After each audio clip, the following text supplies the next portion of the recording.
ఈ 6 నెలల తర్వాత బీజేపీ కార్యాచరణ ఏ విధంగా ఉంటుంది అనుకోవచ్చు? చెప్తున్నా, ప్రజల మధ్యలో ఉంటాం.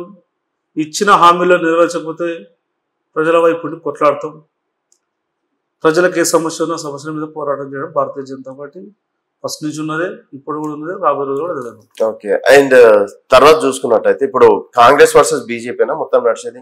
అదే కన్నా క్లియర్ కట్ గా తెలిసిపోతుంది. బీఆర్ఎస్ అనేది లేదు. బీఆర్ఎస్ ఇంకెక్కడ ఉంది? డిపాజిట్ కాన్సెన్స్ కూడా చాలా బీఆర్ఎస్ పార్టీకి. మళ్ళీ బీఆర్ఎస్ బీఆర్ఎస్ తీసుకుంటుంది. ఓకే. అండ్ ఎన్డీఏ కూటమి ఎట్లా ఉండబోతుంది? ఇండియా కూటమి మంచిగా ఉంటారు. గత 15 సంవత్సరాలు నడుస్తుంది, ఇంకా 5 ఏళ్ళ నడుస్తుంది. ఇంకా రాబోయే రోజుల్లో ఇండియా కూటమి నడుస్తుంది. అంటే చాలా మంది ఏ టైంలో నాయకులు హ్యాండ్ ఇస్తే చెప్పలేమన్నట్టు కూడా భయభ్రాంతులకు గురి చేస్తున్నారు బీజేపీ. మనము మాట్లాడుకున్నంత ఈజీగా ఉంటుంది. ఎన్డీఏ కూటమి గత 10 సంవత్సరాలు కూడా ఎన్డీఏ కూటమి నడుస్తుంది. ఇప్పుడు కూడా ఎన్డీఏ కూటమి ఉంది. అప్పుడు బీజేపీకి ఎక్కువ సీట్లు వచ్చినాయి, మరి బీజేపీకి దేశవ్యాప్తంగా సీట్లు తగ్గినాయి. అంటే మోడీ చరిష్మా తగ్గిందా?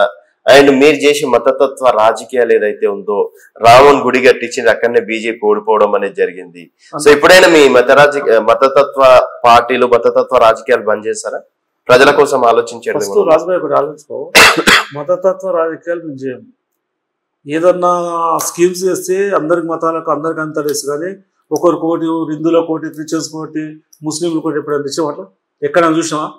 కాకపోతే కాంగ్రెస్ కొంతవరకు సక్సెస్ అయింది. ఎక్కడ సక్సెస్ అయిందంటే, అంబేద్కర్ రాజ్యాంగాన్ని మారుస్తా అంటారు, రకరకాల మాటలు చెప్పి ఇబ్బంది పెట్టి చేసిరు, కానీ ఎక్కడ కూడా నరేంద్ర మోడీ గారు అనలేదు ముస్లింలకు స్కీమ్ మేము రిజర్వేషన్ తీసేసామని చెప్తే దేశవ్యాప్తంగా రిజర్వేషన్ తీసేసామని అట్లా మా మీద అబాండాలు వేసి కొంతవరకు సక్సెస్ అయ్యారు. కానీ ఇప్పుడు నరేంద్ర మోడీ గారు చరిష్మా తగ్గదు.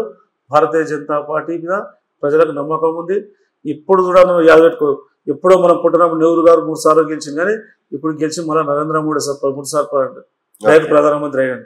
ఇప్పటివరకు అయినా ఎవ్వరు కాలే. ఇందిరాగాంధీ కూడా ఒకసారి తప్పి ఒకసారి అయింది, కానీ లైన్ అయ్యింది నరేంద్ర మోడీ ఒక్కడే.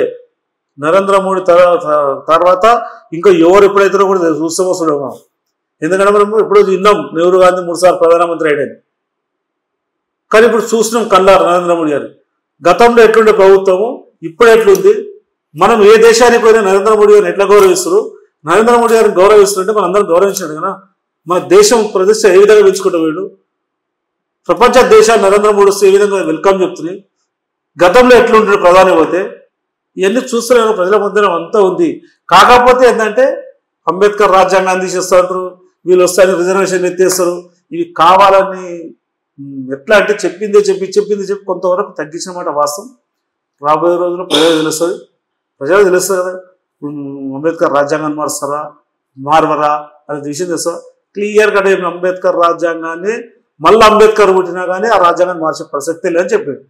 అంబేద్కర్ రాసిన రాజ్యాంగం మనకు ఒక భగవద్గీత లాగానే నరేంద్ర మోడీ గారు చెప్పినాక అక్కడ ప్రజలకు కొంత నమ్మకం వచ్చింది, కొంతవరకు.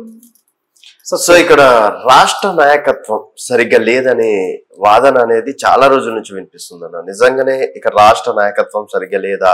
భారతీయ జనతా పార్టీలో గ్రూప్ రాజకీయాలు ఎక్కువ నడుస్తున్నాయి, సోకాల్డ్ రాజకీయ నేతలు ఎక్కువైపోయారు, అందుకనే భారతీయ జనతా పార్టీ పరిస్థితి వచ్చింది.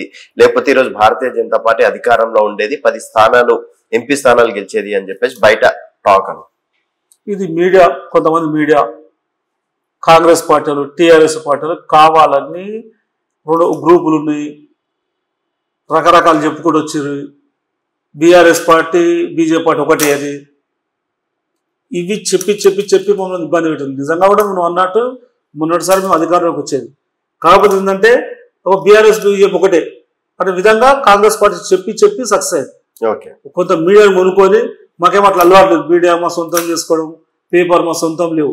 వాళ్ళకే మీడియా కొంత మీడియాని, కొంత పార్ట్ ఆఫ్ మీడియా అంటే మళ్ళీ అందరు మీడియా కాదు, కొంత పార్ట్ ఆఫ్ మీడియాని తీసుకొని కొన్ని పేపర్లను కడగట్టుకొని డైలీ ఒక ప్రచారం, మత ప్రచారం లాగా డైలీ చెప్పుకుంటూ పోయి బీఆర్ఎస్ బీజేపీ ఒకటి రోజు చెప్తే ప్రజలు కూడా అనిపించారు నిజంగా ఇద్దరు ఒకటి అయ్యిందని.